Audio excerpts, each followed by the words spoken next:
So welcome everybody. I have the distinct honor of introducing our keynote today. I'm Sharon Wobble and I'm an EDD student in the program, and Dr. O is my advisor. Everybody wave to Dr. O up in the, there we go.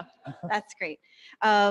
And I have notes because I wanted to make sure I could go on and on all day about Dr. Foley, but I just wanted to let you know a little bit about who he is and what he's going to talk about. The IU Office of Online Education was established in 2012 to promote leadership, management, and coordination of online education on and across all of the campuses of Indiana University. Some of you, I'm sure many of you know, the very first director of the Office of Online Education was Dr. Barb Bickelmeyer, who is also a professor of instructional systems technology here in the School of Education.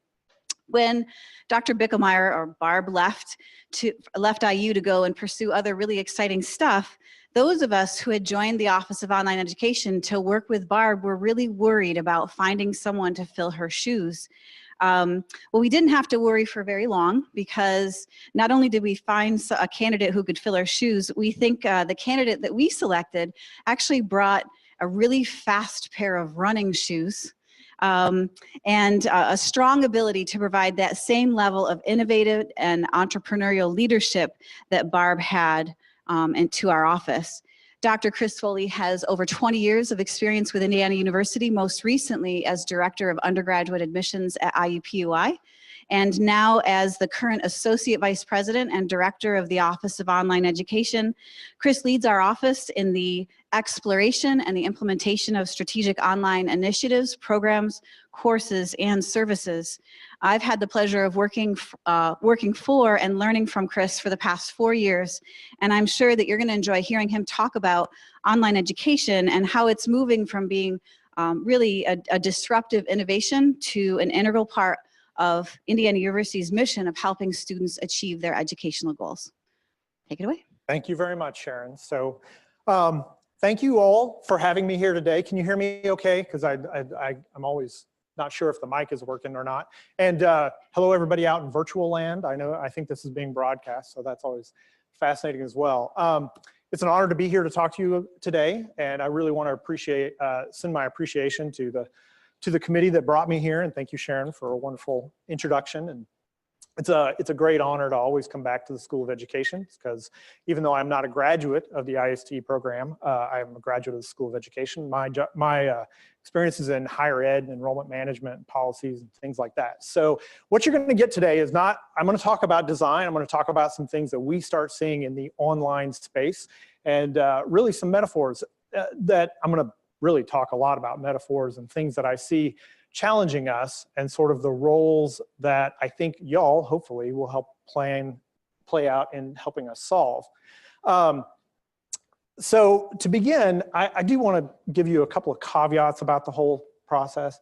Like I said, I'm not an IST kind of individual, but I'm a good user of IST professionals in a lot of ways.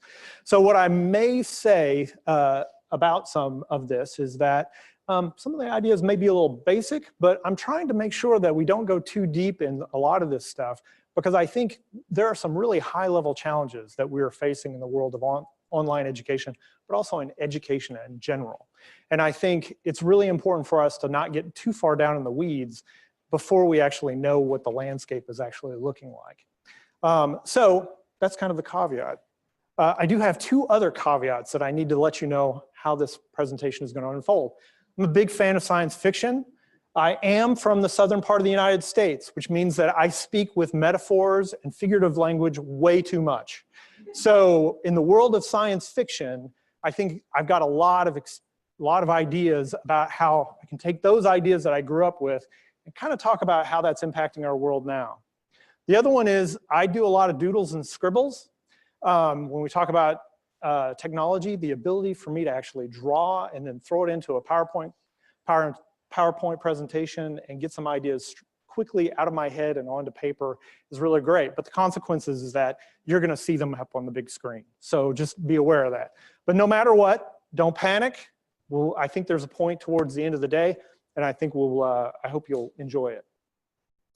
So the first thing I want to start out with is that I'm a big fan of the idea that technology dictates design, period. And I'm going to start with talking a little bit about design and technology and how that's changed over the years to begin with. But this is really, you know, a correlation to the old form follows function, right? So in architectural design. A lot of people don't really understand how this impacts the classroom, but I really want to make sure everybody understands. If you don't agree with this, you might just want to walk out the door because you're going to hear a lot about it in the next 45 minutes.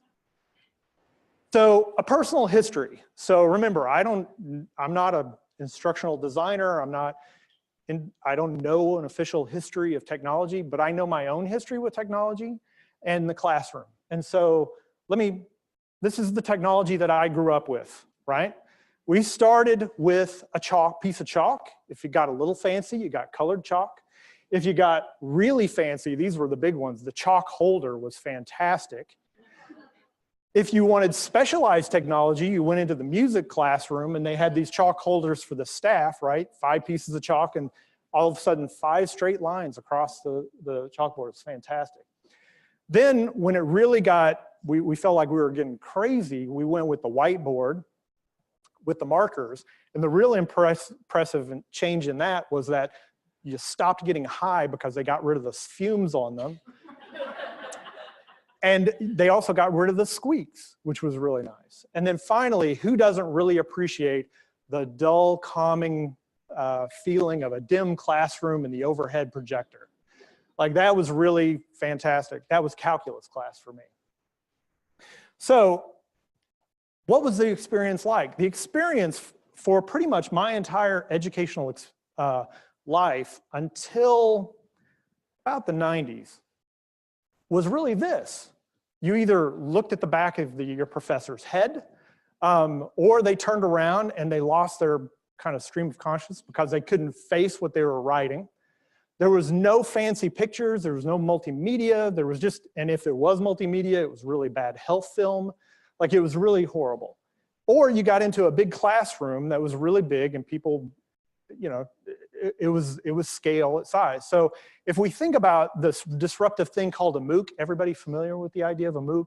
Big open classrooms, thousands of students. What do we call that? We call that introductory psychology at the university, right? That's not new. That's just a virtual version of instructor, GAs, and big classrooms, right? That was the experience. This is what it felt like. So for those of you who don't know this movie, it's Ferris Bueller's Day Off, and there's this famous scene where the instructor is teaching American politics, or economics, or history. It's so enthralling, I'm not even remembering which one it is, but he keeps saying Bueller, Bueller when he's doing the role. But not only that, but then they cut to all the students, and the students are blowing bubbles, they're drooling, they're passed out on their desks. It's a fantastic moment, and it describes a good chunk of my high school experience.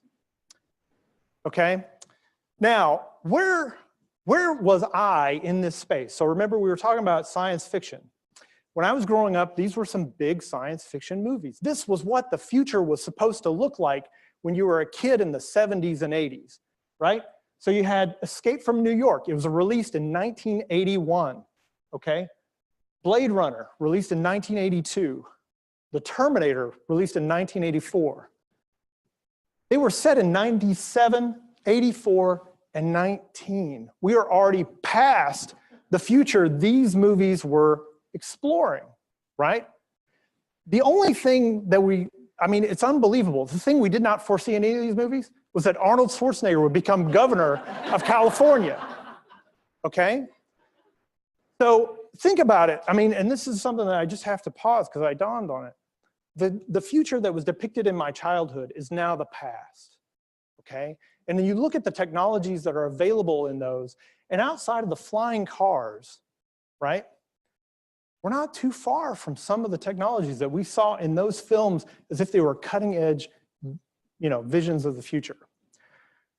Now I'm going to dig a little deeper in one of these, because this one is really, when this dawned on me, I kind of stumbled a little bit. So this is Star Trek, right? James T. Kirk, poster child for overacting.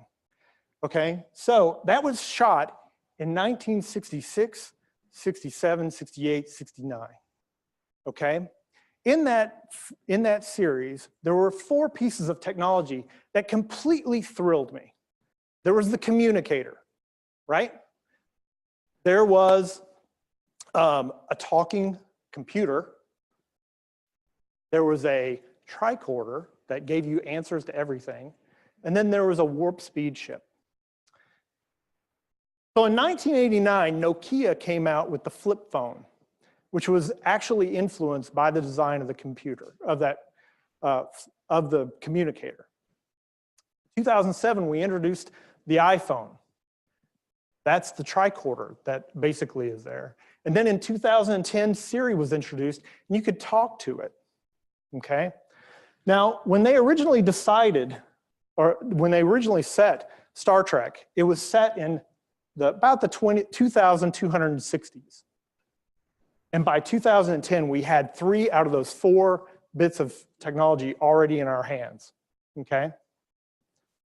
We're still waiting on warp speed ships, okay? But not only that, let me talk about this. So to go from 1989, when we went to that flip phone, to the time we had talking devices, 20 years, that's it. So the imagination that Gene Roddenberry had to display a future that was 300 years in advance, our kids, my kids, our students, some of our faculty members have never not had advantage of it. They can't remember a time when they could not get an answer from their phone. They do not know what it's like to get into a meaningless argument about trivia and not be able to answer it by pulling something out of their pocket, right? That's a real challenge. The point that I want to kind of underscore here is that we can't even imagine a future as fast as what we will probably be faced with having to integrate into our lifestyle. Because what we think is going to happen even 100 years, 200 years, 300 years from now, it's probably going to be confronting us at the rate that we kind of incorporate these challenges. It's going to be here within 5 in a lot of ways. So now, what does this look like now? What is the classroom, can it look like? Because remember, I showed pictures earlier about how it, you were seeing the back of people's heads and there wasn't a whole lot of technology involved and things like that. Well, now it looks like this. It can. I'm facing the camera. It is recorded. It can be done in live chat. We can broadcast it. You can get asynchronous commentary about it. All of those things are now quite possible. And actually, our students already know that it is quite possible and expect it on an increasing basis. The other thing that I really appreciate this, because I do want to make sure that everybody understands, we still have the challenge that even though we have a lot of technological advances available to us, not all of our instructors, not all the people that can create the classes. So in my case, me being an instructor in a class, I don't know all the technology. And frankly, I don't want to know all the technology, right? So for this particular trick, I'll give you a secret. I only have to know one thing: how to use a marker. My traditional form of educational technology, that piece of chalk, that's all I have to do, because all I'm doing is writing on a piece of glass that then gets recorded and then flipped so that people can read it correctly. It's basically 19th century magic tricks. So I don't have to change my skill set too much, which is one of the most daunting things for faculty. But the students, it gives a student experience with that technology, with the way it's used, that is far more beneficial to them and more interesting. The other thing is that when I get to see this, I actually get to feel like I'm in a science fiction movie, right? So, and by the way, that's a green screen. We can implement those too as well. Who would have thought? Now, let's talk, I do want to kind of share a little bit about changes to how fast this technology is implementing it, not just from the teacher's perspective, but from the student's perspective. So let me use a little example of stop motion animation, right? So when we were growing up, or some of us were growing up, 1964, you had Rudolph the Red-Nosed Reindeer, right? And Rankin Bass did the animation work for that. It's a wonderful little, example of just basically taking dolls that have wireframes and moving them and taking pictures and then connecting those into film, right? That's what they do. So in 1980, Industrial Light and Magic, George Lucas put together the Hoth scene, which completely blew people's minds. Unbelievable, right?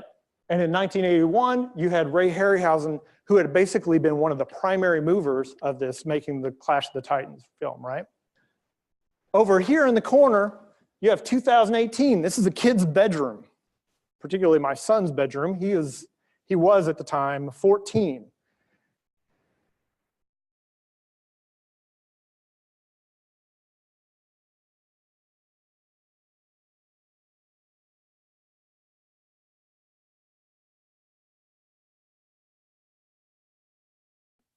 He did that for his class. That was his submission on explaining cloning to his high school class. And he did that with an iPad, no training, some clay, a shoebox, and submitted it all in a Sunday afternoon. That's what our students are engaging in. So the idea that they're going to write a 5-point essay on cloning and actually describe that, they're not even learning that instructional design much anymore as far as how to engage and share information and knowledge.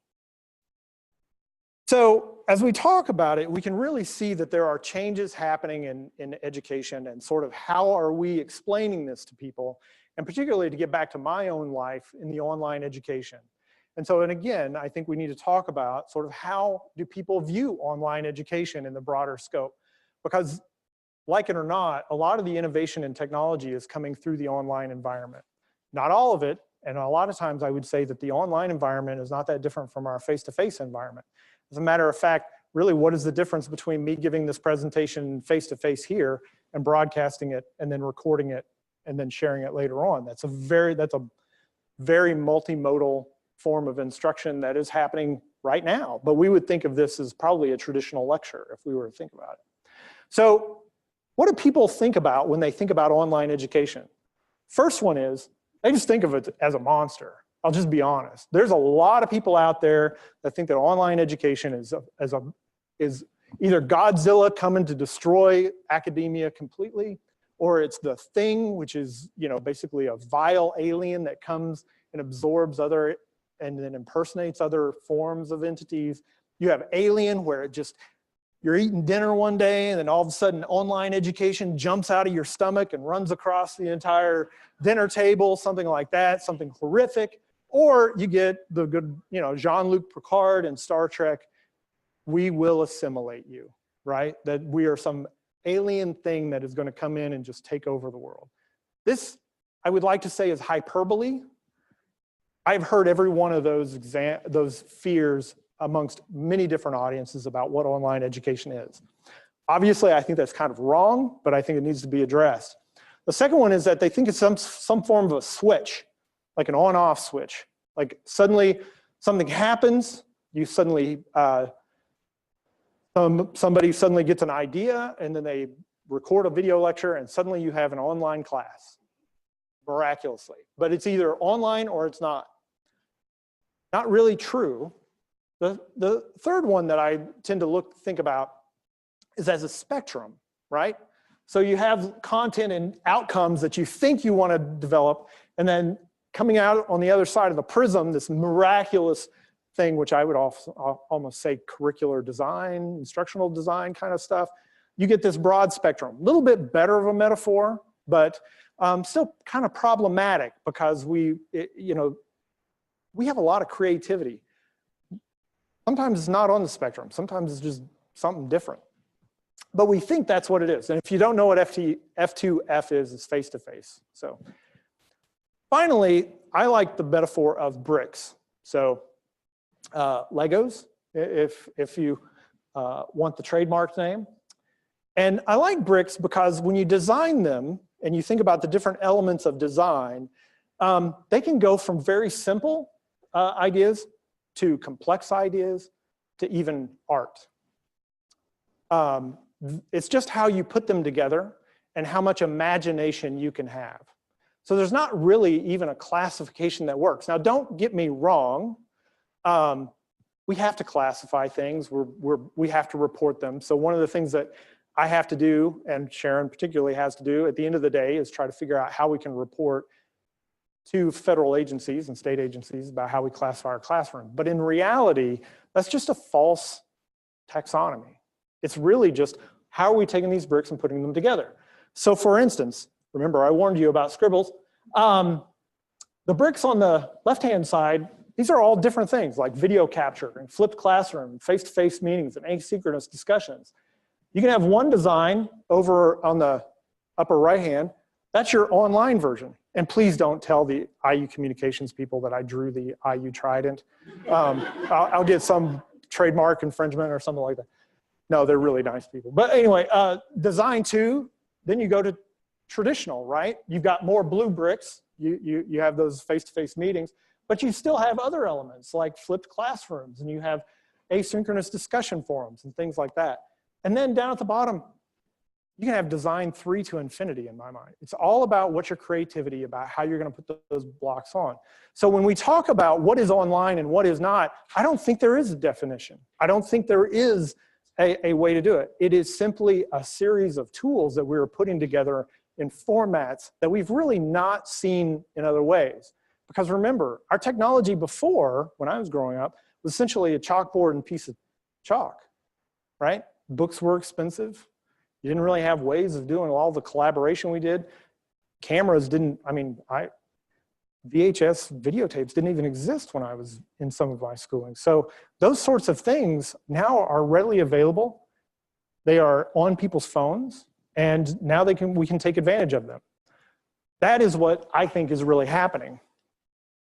What it allows us to do is things like this, where we can solve problems that in how we are delivering our education. So for instance, in the old world, if we had that dichotomous definition of online versus face-to-face, down at the bottom, you'd have 2 sections of a class.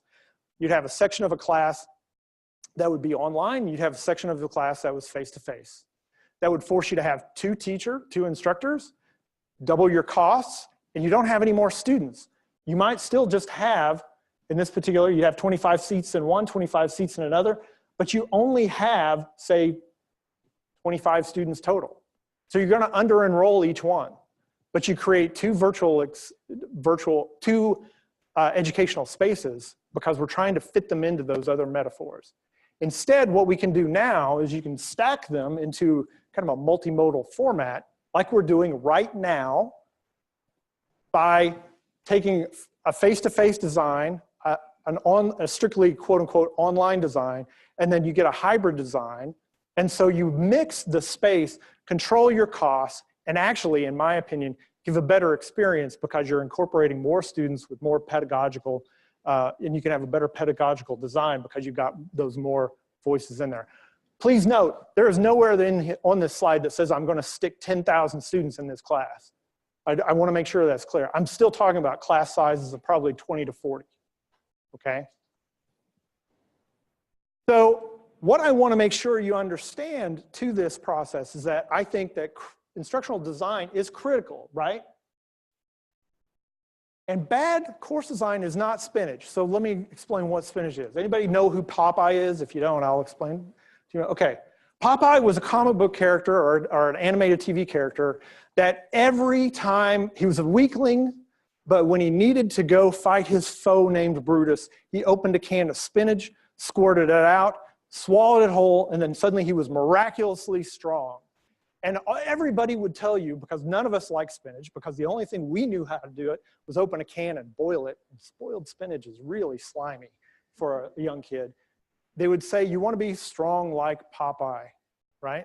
It's one of those things, you have to eat it in order to be good, right? And we think that bad course design actually is good for students at times. We think that they, students should struggle a little bit, right? But bad course design is not spinach. It doesn't make you stronger. It's not good for you. All it does is it weakens the course design and weakens its ability to engage and complete the material within the course. That is all bad course design does. So why does this matter? okay? Because everybody would say, that's really great. That's a fantastic idea. Let's make better courses. But it's really important for us to know about what's going on right now with enrollments. First thing is, we treat online education far too often as a fad. We read a newsprint, we see what Harvard's doing, then we say we have to do exactly what Harvard is doing. This is from a group called the Educational Advisory Board. It's really an interesting one because they really talking about listening to those students, what they need, not chasing some fad, not trying to do the latest thing, but actually learning, God forbid, that we stop and think about how students learn these days. That's an important element of what we're doing in the online environment. At IU Online, I need to kind of give you a level setting of what we are. We are not just IU Bloomington. We are all 7 campuses of IU. So we have campuses throughout the state. They range from IU Bloomington, which has about 40,000 students, to IUPUI, the urban campus, has about 30,000 students. And then the other ones have somewhere between, I think, 4,000 and 8,000 each. They all have very different missions in many ways. Not quite as differentiated as the Wisconsin system or the Minnesota system, but there's still quite a bit of differentiation. And what we do is we help coordinate the online education across all of that. Now, a lot of people think that we're pretty small, but in reality, if you take a look at spring 2019 enrollments across the university, there's over 31,000, not over 31. Wow, that would be, why would you invite that to your conference? 31,000 students are involved in online education in some way, shape, or form. That is 35.5% of the student population at IU is involved in online education. We're not a fad, we're not a niche, we are IU. Like, that is what we are. Of that, we have over 8,000 that are involved in fully online schedules, over 8,000. Remember what I said? That's roughly the equivalent of one of our regional campuses, all right? So think about that. That's a magnitude of, you better pay attention to this. And then finally, we have 5,500 students who are enrolled in fully online programs. Those are students that never intend to come to campus at all. But even the ones that do want to come to campus are getting involved in online education. These numbers continually grow every semester at 1 to 2 percentage points. Now, I'm going to give kudos because Sharon should be credited for the data behind this and some of the data that's coming forward. So it's one of the things that we put a lot of effort into is knowing what we're doing in the landscape. I should say that prior to about 2012, 2013, all this was hidden information because nobody tracked it. If you don't track 35% of your population, at the time it was probably 25% of the population, I think you're not paying attention to something that's really important.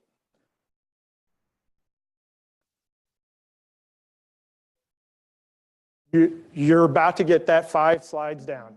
So a few things that I also just want to throw out there. This is how it compares to overall enrollment. These are head counts. So you can see that overall 97,000 students across all of IU. We've actually dropped to about 94,000, okay? So roughly not too bad of a swing overall. But if you look at the students that have no online education, that's that red line, completely, that is definitely a trend that you need to pay attention to, okay? The gray line, those are the online courses. Guess what they're doing? Going up. Are they going up fast enough to replace the non-online? No. Something that I think needs to be paid attention to. Now, remember, not all of our campuses are the same, nor are all institutions across the United States the same, okay? So if you were to take a look at only the regionals, so these are the non-IU Bloomington, non-IUPUI, you can see that the interest in online education has now outpaced those students who don't get involved in online education. They're more than 50%. Now, we like to talk about heads, but in the world of higher education, the currency, the financial reality is defined by the credit hour, not by how many people are actually sitting on your campus. So let's take a look at it from credits. Now, credits don't look as bad, but you can still see the same trends at the university-wide. If you're not embracing some form of online education, that is actually about 14% of all the revenue at the university, or all the tuition revenue at the university, is derived from online credits or distance education credits, okay? And basically, distance education now conforms to what you would think of online. If you look at the regionals, it's over 25%. And by the way, the regionals are simply a precursor of what's going to happen to all the other campuses at some point, okay? Here's the national trends. Now, you can go deeper, and I would encourage you to read these reports if you really wanted some information. They don't have anything more recent than 2014, 2015 at this point that I could find, but they're pretty, I think you'll find some pretty interesting things. So this is the digital learning compass. And you can see here, some distance is 15.9%, and exclusive distance is about 14.3%. So at the national level, back in 2015, so now we're already 4 years in the past, about 29, 30% of all students were involved in some form of online education. IU is not that different from what's happening in the national scale. If you look at this report, which is put out by WCET, you can see that we'd gone from 1.6 million students taking at least one distance education course in the United States in 2002. 12 years later, 5.8 million. Pretty large increase in adoption of distance education. If you look at that, what most people don't realize is that this growth, it's not happening in the for-profits. It's not happening in the small private institutions. It's happening, as that pie chart shows, 85% of that enrollment is happening at public institutions like Indiana University. We are de facto the leader in distance education when it is determined by quantity of students, okay? 1 in 7 students now across the nation, actually this was, again, would be 2016 data, 1 in 7 are exclusively online. Okay, that's probably more like 1 in 5 now would be my guess. Again, if you're not paying attention to this, you're not paying attention to a huge swath of the population. Here's what I would say about my crystal ball, okay? Because people always say, Chris, you're brilliant, right? What are we going to do in 2016 or what are we going to look like? Well, and we just took linear progressions. We didn't even do any sort of what would change based upon marketing or anything like that. 20% of all credit hours across the university. So if you were to substitute that as tuition dollars, 1 out of every 5 of our tuition dollars will come in from distance education by 2023, okay? Regional credit hours, okay? At those regional campuses, it'll be 40%. They will almost be half of their tuition revenue, which at the regionals is basically all of their revenue, will be derived from distance education classes, okay? Students in online programs will have 8,500 students in online education. Fully online programs would be my bet. That's bigger than any of the regional campuses. And we'll have 43,000 students enrolled in at least one online course. That's the equivalent of Bloomington. That is the magnitude of what is coming at us, whether or not we want it to or not. Because we're not going to stop the students from changing their perspectives, and we're not going to change the faculty from deciding that they're really interested in teaching online. Because both things are happening. The other fact is that people like me who grew up without online, well, we're going to be retiring soon. Not soon or not too soon, but we will be retiring. Those students who are now very online savvy, they're going to be our young faculty. Some of them already are our young faculty. They're not going to want to go back to teaching with a podium and an overhead projector. They're going to want to bring their comfort technologies into their classroom. Now, all enrollments at this point at the university in the landscape, we pretty much track, in general, first-time, full-time cohorts. You're basically your high school graduate who then goes straight into college. And guess what? That's a pretty dismal picture. Demographics in the United States are declining, okay, in that population. High school, we're diversifying. The populations that used to go to college at higher rates, they're going to be less representative in high school graduates. And then we're going to have to try to figure out how to get other populations to engage in college at higher rates. International, as I'm sure everybody is aware, has become very, very difficult compared to prior years to bring students into the United States. So our usual go-to areas for maintaining enrollments don't look very bright, okay? This is a book by a guy named Graw. If you've been reading the Chronicle of Higher Education or Inside Higher Education, you've probably, if you didn't recognize the name, if you've heard about any doom and gloom about that picture, that is exactly it, okay?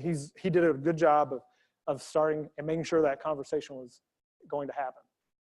So this, what they're calling the cliff of 2025, which is when that demographic curve really shifts, they're calling it the cliff of 2025. It's very real. For some institutions, it is already here. We are going off the cliff as far as first-time full-time students, which means, you know, that first-time full-time cohort. If we don't pay attention to our methodologies of how to instruct students, those students are going to choose other options even faster. If we don't choose how to engage other types of students like transfer students, adult students, professional graduate students, rather than what we think of as our traditional research style student, those are, if we don't look at those sorts of populations and create coursework and degrees that appeal to those, we will not only have our hubcap coming off, but we will be quickly ascending over the cliff in very bad ways. If you don't believe me, let's take a look at these institutions. Now, these institutions all are built on that model of appealing to the traditional college-age student. First one is St. Joseph's, just up the road, no longer in existence, small liberal arts college. Antioch, in trouble. Wheatbriar, also in trouble.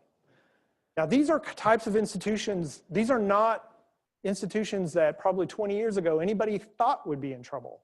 They have history, they have notoriety, they have vibrant alumni. Nobody would have thought that they would be in trouble. They are in trouble or gone. The bottom was the Valparaiso School of Law.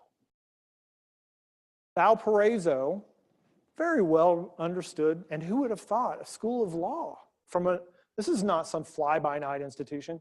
They tried to sell the school of law, nobody would buy it, okay? So this is what's happening and of real consequence to the traditional model of higher education. If you don't adapt, it seems like economic natural selection is going to get you fairly quickly. And this is just a handful. So just to reiterate, what I'm trying to say is that online education, as we've already seen, it's not just something about access. It's not just about convenience anymore. All students, including us, increasingly expect it, right? Our offices, us as a group, we have to help lead the university to meet this expectation. If we don't, we'll be on that list of institutions that will be in trouble. Now I want to talk a little bit about, you know, changes in student population and sort of how this will work. Back in 2015, an institution called Mr. Youth, which has been rebranded, asked millennials, and with all due apologies, and if you're a millennial in the office, in the audience, don't take offense. I do want to let you know, it was your own words that described yourself. I would never use these words. The first one they mentioned, funnily enough, was technology. Second one was lazy. Now that's really interesting.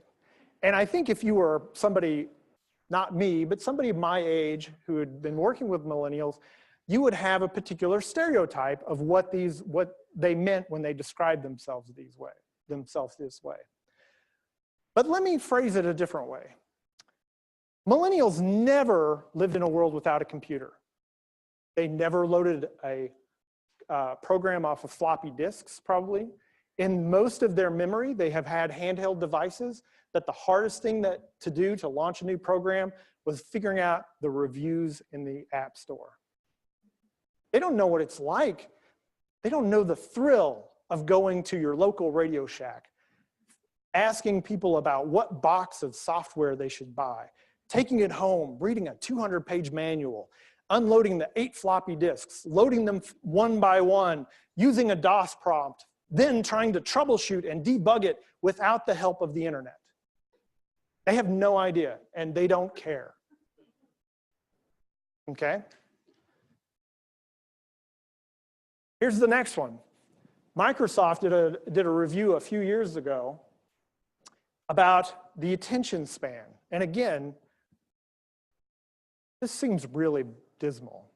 In 16 years, we've lost 4 seconds off of our attention span. We now have less of an attention span than a goldfish.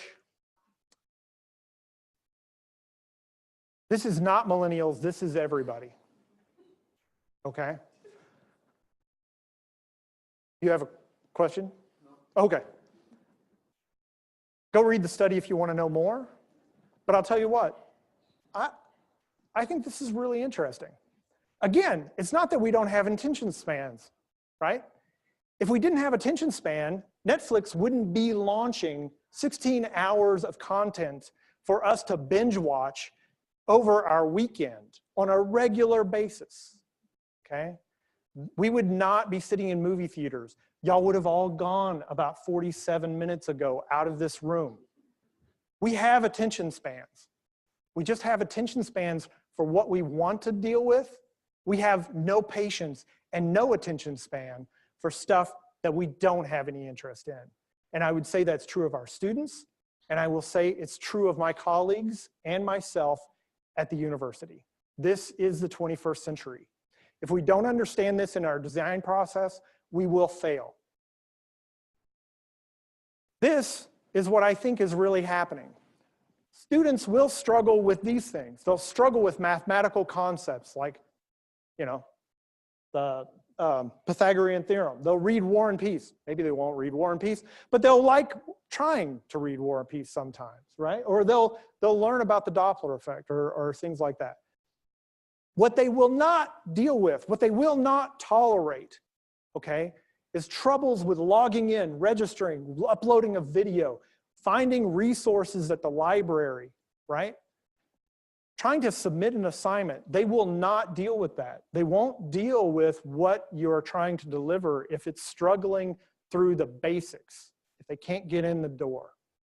They've never known of cars that really don't start, right? That's a real interesting fact. When I bought a car when I was young, I expected to work on it. Now we don't. But before we kind of say, oh, that's just the young folks, or that's just students, or that's just general things, let me pose a few things. Do we miss any of these? Anybody know what that is?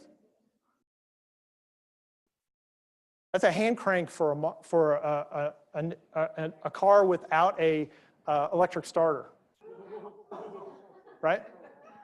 Anybody miss that? Anybody? Really? All right. Right? Anybody miss that? Punch cards? Anybody miss dealing with the DOS prompts and stuff? Anybody miss floppy disks? How about the abacus? Slide rule? How about the chamber pot? Anybody miss the chamber pot? Right? No, we don't like bad technology, any of us. So we better get on board and try to actually get it to work. Bringing it all together, like I've kind of rambled a little bit, but let me try to bring this together to you a little bit, talking about why I think instructional design is really important. So this is what I think I've kind of talked about as all the issues that we're confronting within the university and within online context. So we have everything from enrollment declines and flattening revenues, the cost of delivering a course, right? Student expectations, student choice, because now students will walk away in ways that we never would have expected before. Technological innovation. Our technologies today are not going to be our technologies tomorrow. one of the biggest challenges of our data science program with it at IU is that by the time they teach a semester, the technologies at Silicon Valley have already changed and they are already out of date within a semester, okay?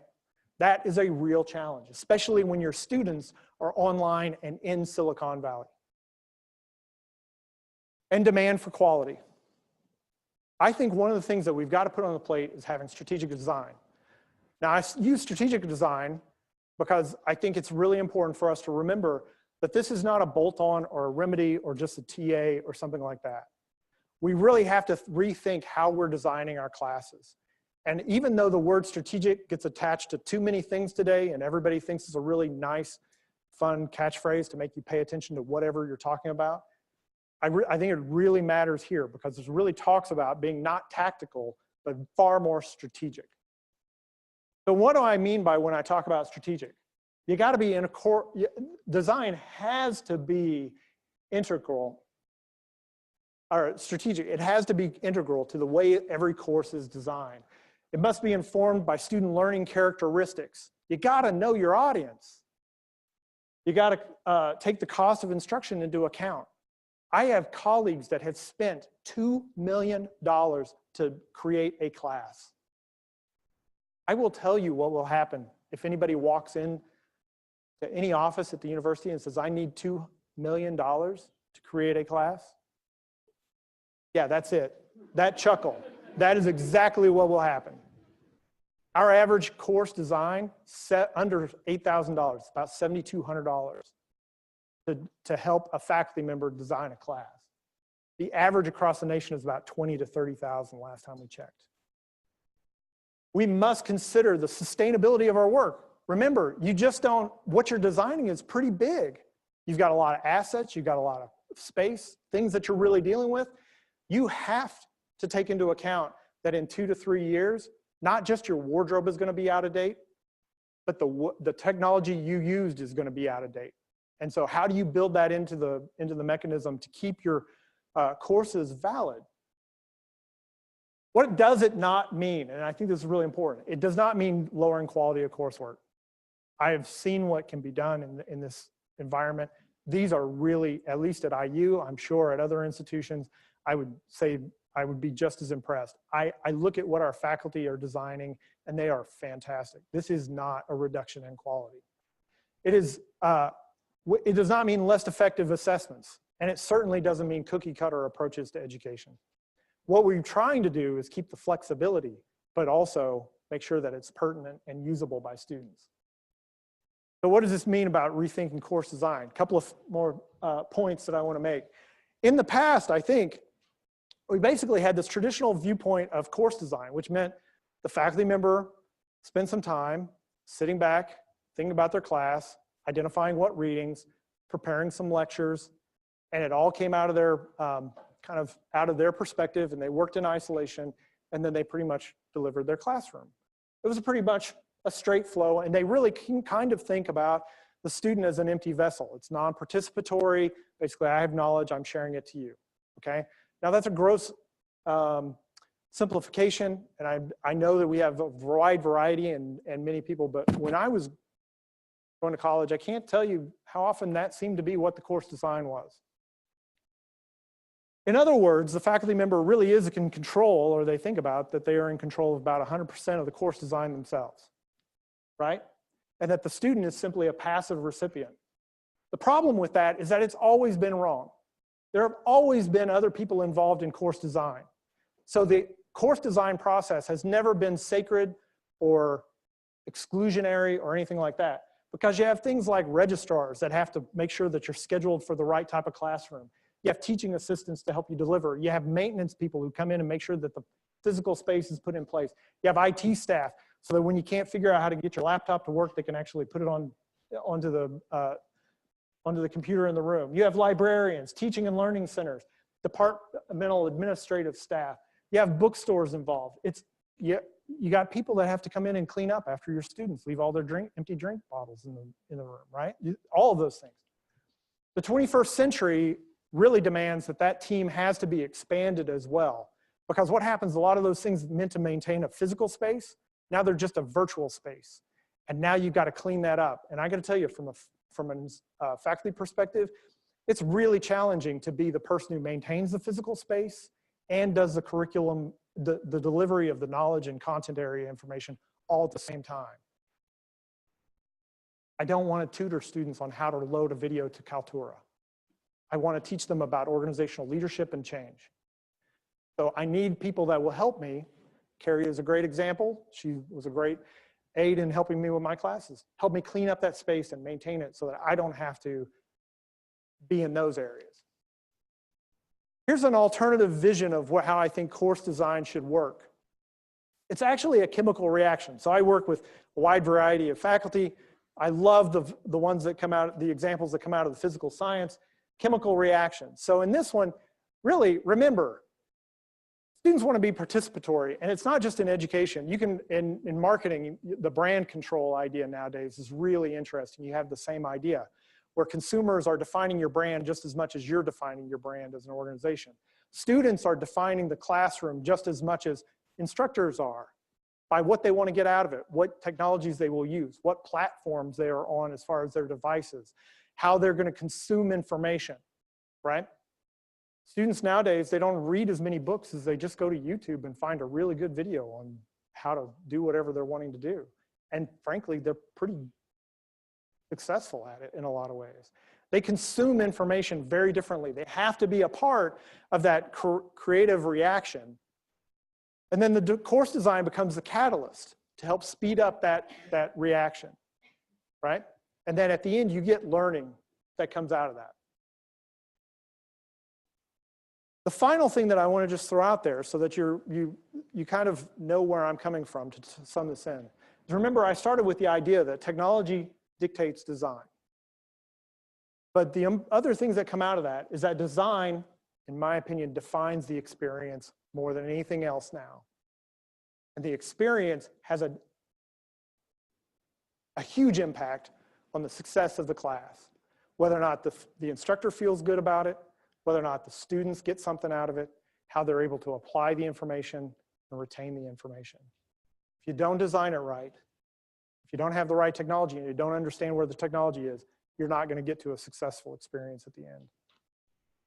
So with that, I'll leave it with you. Did I get it done before I competed too much with lunch? Not too bad. So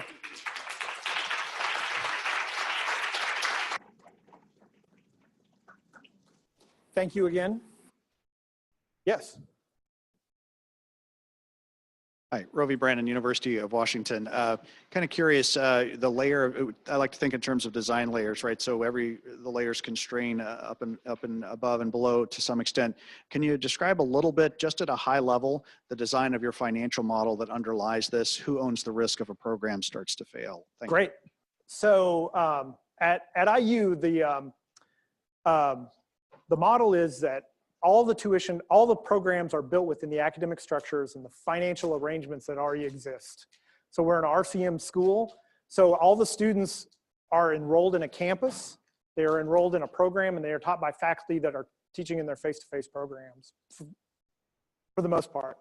So they set the price, they get the tuition, they do all that. Our work, which is much more that coordination and not instructional, but we do have regulatory authority and some real investment in quality, and we do incentivize. We're funded by a $30 per credit hour fee that the students pay. So that's usually a $90 per course, 90 to 150, depending on how many credits are out there. So the risk, as you're kind of talking, and the incentive is all embedded within the academic enterprise as it exists already.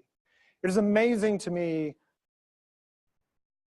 how much encouragement has to be provided for the academic enterprise to see the benefits of that. But that is part of our job, is to try to encourage that. We do have about 125 programs, I should have mentioned. So we have a lot of adopters, and we've got a lot more coming on board. So it's pretty big. Yes? Thank you. Really, this is now the era of technology where really we have to adapt with this situation. Good. But I want to know, is there any statistics you have that young, mature student, how many students are enrolling in the How old are the students? How many students and or the mature student and or in this? How many mature students? Okay, so what I can tell you, that's a great question. Our average age at both the graduate and undergraduate is about 32 to 33. And so they're generally more mature, 25 or older, probably. If you look at demographics, the adoption in fully online programs at 25 or older is huge. So it's a big population. It's not as old as I think people think they are. So I think they're late 20s and early 30s. And then as you get into the 40s, not so much. You don't have the mass adoption 40 plus. I think where we see the most adoption is in that 25 to 30 to 40, which sounds insane for me to say, kind of old from our current perspective of most of our campuses when we look at 18 to 22-year-olds, but not as old as what other people would assume. Does that make sense? One more, maybe time for one more question, and then we'll have to break for lunch. You talked about how it seems like, I think I understood that you talked about that the delivery of the courses is constrained by the campus. With the system, why isn't there more coordination and having the best of this faculty teach these courses and instead of being siloed by campus, be siloed by discipline? Do we have how many hours? How many hours do we have? I think. So let me just say, I will, this thing's on, right? And we're recorded. Let me say a few things. First of all, is I think that the first question that the first word that you pointed out is the word best, which I think is debatable and could be questioned. The other thing that it's basically a heritage of organizational structure as IU was allowed to create its company or its family of campuses. So when IU created its campuses, we did not create basically what other systems have, where there is a campus that defines everything for the other campuses. What we essentially created were 7 different independent institutions that are, I have to say, having been 20 some odd years, I've had my frustrations, but I've come to learn the benefits of this model quite a bit, especially when I talk to other colleagues in other university systems. But we've allowed that to happen, and that means that instead of having this concept of a pan-university faculty, right, we've actually gone differently. So the School of Education, for instance, used to be what was called a university school, which meant that we had one school of it. I think I remember, Elizabeth, you can correct me if I'm wrong, but we used to have one dean and one school of education that defined it for the entire university. That has since, and you've most recently seen it was made a core school. So then that allowed the IUPUI school and the Bloomington school to have one dean. But the regionals all had their own deans. And then most recently, you saw us fracture the School of Education at the core school to individual schools. So we've actually seen that kind of fracturing going completely in the opposite direction. And that is, we have other schools that have never had that heritage at all. So they've all been, arts and sciences is probably a good example that, as far as I'm aware, there was never one school of arts and sciences across the institution. They've always been really constructed very differently, even to the point that at IUPUI, the School of Liberal Arts is an IU school, the School of Sciences is a Purdue school. So talk about, completely different structures. So historically, I can't explain that. I don't think anybody, but that's the history of what we've gotten. Now, one of the things that I think is really interesting about IU Online is suddenly we have to ask these various campuses and these various academic departments to do exactly what you're asking them to do, which is get along, talk, and design things together.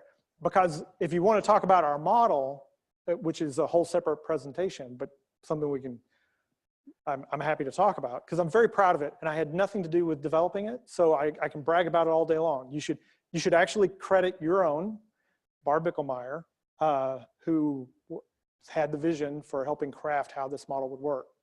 But what we know is that if we had allowed all the schools to continue to act the way that we let them act otherwise, which is as independent institutions that would allow them to compete with each other and duplicate resources and do all that stuff, you would have winners and losers. And not any one campus would win all the time, and not all one campuses would lose all the time. Because I would tell you some would be far more aggressive and probably more effective at appealing to these students than what people would normally expect.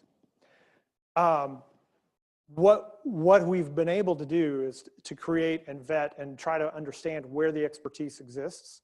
Some campuses, rightfully so, have unique expertise. Some expertise is replicated multiple times across the university. And so we try to vet that and try to build single campuses and then make sure that we have multiple winners. Now, they don't all win at the rate that they think they are. I'm not sure they ever all would win at the rate that they think they would be successful. It's amazing how many academic programs think they will have 1,000 students the day after the curriculum committee meets to design the program. I'm not kidding. But I do think we've shown that there's a model where we can kind of be more thoughtful and move forward and build for the future. I would also say that the other institutions that did not follow that model and created more this, either a controlled, only one campus is going to do it, or they're going to allow everybody to compete, we see, or they're going to go buy another institution, as has happened. What we see is they begin to retrofit that model back into what is more similar to our model, not necessarily because they want people to get along, but because they need to be able to use the online coursework and the online programs to supplement their face-to-face programs because they know the students want to be involved in that. And so you see this kind of retrofitting into more of a collaborative model, into more of a shared model between face-to-face and online even than I think people had anticipated. But all credit really goes back to Barb Bickelmeyer and the other people that worked on that vision prior to me arriving. Sharon was there as part of that, so it's good stuff. Thank you all.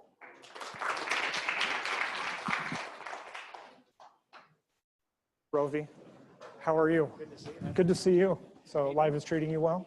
So far, so So, good. yeah. I mean, I've got I have about 15 online degrees, stay out of 100. I run 110 degrees, but we run anything.